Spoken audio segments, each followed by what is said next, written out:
My name is Liane Al Ghusain. I am Palestinian and Kuwaiti. I'm currently living in Dearborn, Michigan. It's a city of refugees, essentially. I live there now, and I lived there actually when I was 3 years old during the Gulf War. We left Kuwait briefly because of the war and came back. I have photographs of that time and very clear memories. I think when children have war trauma, their consciousness comes online. I have a photo of my first artwork from that time, and it's me holding like a Play-Doh neon orange sculpture that I made, or maybe my mother helped me make, but it was definitely my concept. I remember having the idea, which is a bird's nest with birds' eggs inside. So maybe it was some kind of foreshadowing of my obsession with eggs and fertility and the idea of childbirth. I think there's a funny resonance actually with that photograph of my first artwork and the work I have here today at Nika Project Space. The work that you'll find pictured is a series called Womb Amulets, and they're a series of spheres, handmade, so they're not perfect, that are stitched together with a thread that I made myself. The thread is muslin, which is the fabric used to make patterns for clothes, for dressmaking. And I've ripped it into shreds and dyed it with iron oxide. Iron oxide is a red pigment that gives earth a red color. It's actually the first known sunblock that humans have ever used. I was very drawn to it because for me, when I think about Palestine, I think about the red earth.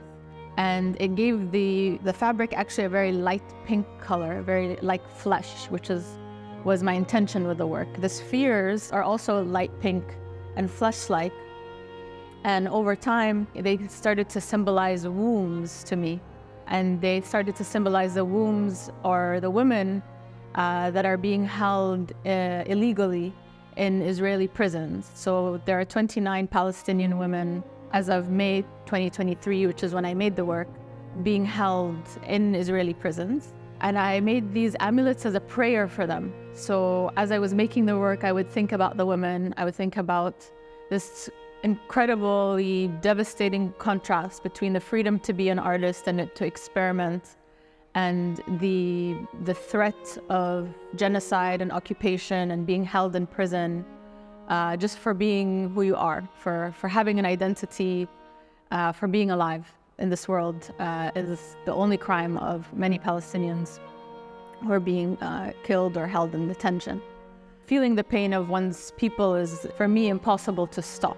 That anytime my life becomes somehow easy or beautiful, there is this reminder that it's for the sacrifice of other people that it can be this way. With the womb amulets, all 29 of them, some of them are separate, some of them are bound together. They're bound together as a kind of move of female solidarity, of togetherness.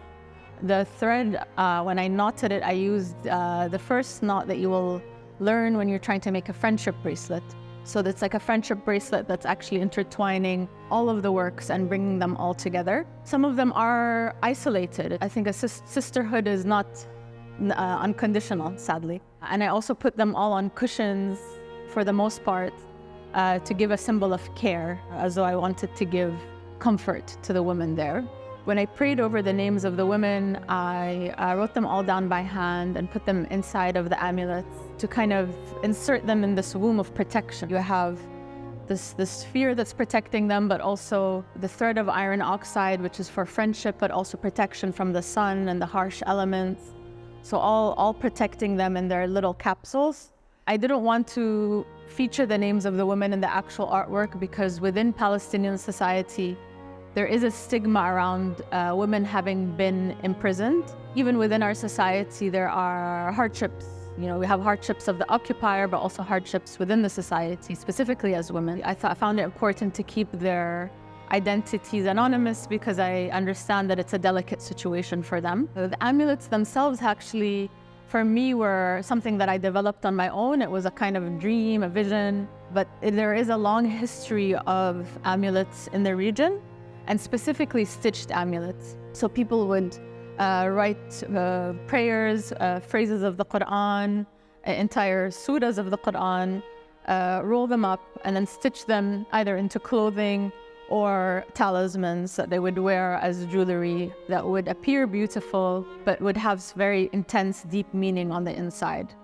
So I wanted to give that sense of abstraction on the outside of the work with a kind of more deep meaning on the inside.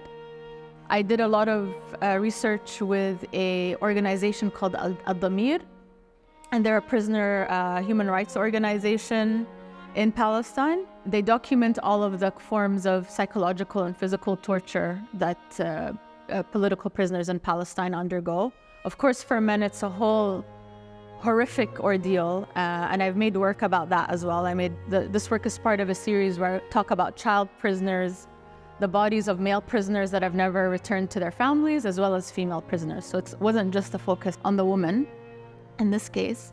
In the case of the womb amulets, and women in prison, they are two forms of torture that I found incredibly jarring. If a woman is pregnant in prison, in an Israeli prison, a Palestinian woman, then as she delivers, she's tied to her bed by her hands and her feet. So she has no agency in her delivery. She's, crucified as she's giving birth. And when the child is born in prison, they're kept there for 2 years and counted as a prisoner. So there are people in Palestinian society that have been born a prisoner and counted as such. The other form of torture that I found quite psychological and physical is that women in Palestine, many of them wear the hijab. And if you're a Muslim woman, you do not remove your hijab in front of anyone who is not a male relative. So one of the documented forms of torture is that they will have Israeli male prison guards watch these women day and night. So they are forced to leave their hijab on for essentially their lifetime, and they end up losing their hair, develop alopecia from the lack of circulation and air on their scalps. And I found that the amulets, without meaning to, ended up emulating a series of bald heads.